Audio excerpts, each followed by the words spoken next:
the only big movie I was really invited to pitch on, which I did, was Shang-Chi for Marvel, and obviously they reached out to me for, one. Right.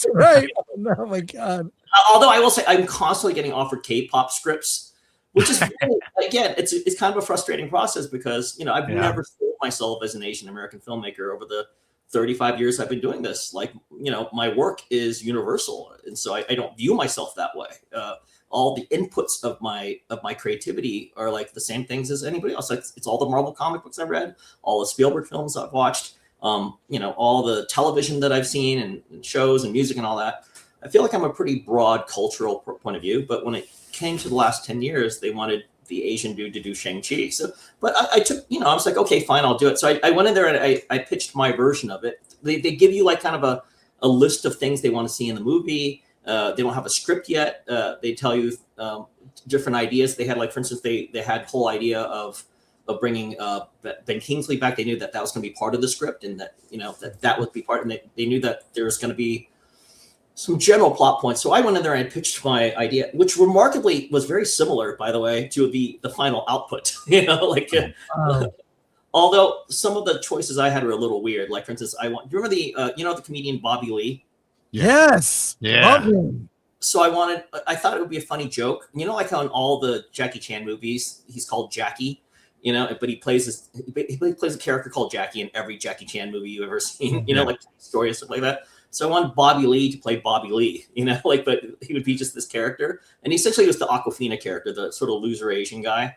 So there are a lot of similarities, but I don't know if that's necessarily that they sort of collate a bunch of ideas that different directors pitch, or that particular idea can only be one way because you got to enter, like some fight UFC type situation. Plus, he's going to have a buddy, a sidekick, and it'll be comedic. So that sidekick most likely will be a loser if he's going to be like the heightened person. So I don't know if it's sort of a like collation of different ideas coming in there, or if the ideas can only be one thing for that first initial idea. But I did pitch on it. I didn't get it. And I remember like being in the room going, this is not going well. Like I remember seeing one of the executives sort of listening to what I was saying, and I could definitely I can tell like when I'm pitching, when things aren't going well, and I could tell I'm not getting this gig. So. But also they had to look at your work. I mean, oh my God, just your work speaks for itself. I don't think that was the priority in that particular room. I don't think they do the work, frankly. I think they just saw he's one of the viable Asian American guys. Because I don't think Daniel's work had been that much different. In terms of budget and quality. Yeah. So I think that I think that there's just whatever it is, the executive speak. I'm very good at executive speak in advertising and commercials and record company. I haven't quite cracked it in the film world.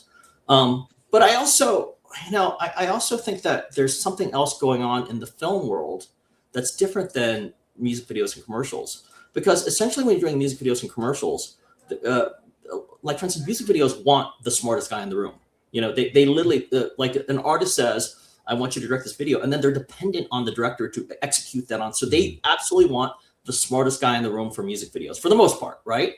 Yeah. If you do commercials, by the time these creatives come up with their ideas, and then the producers and the executives and the advertising, they want the smartest guy in the room to execute that particular commercial. There's so much writing on it and so many people can get fired. They really need somebody that knows what they're doing. I don't feel like in film, because of the way that the producers have so much power and the people that do the budgets, and then like TV has showrunners and writers and stuff like that, they don't necessarily need the smartest guy in the room. In fact, if you come off like the smartest guy in the room, it's almost like a turnoff. They're like, this guy thinks he's being better than us or something like that. So you almost have to tone down your ego and not be the smart. I've literally had, like, for instance, I met with a potential manager one time a couple of years ago, and he's like, what do you need me for? You already know everything. That's sort of like the perspective, So again, look, you're talking to the worst person in the world about how to get a Hollywood job, because I can't get one. So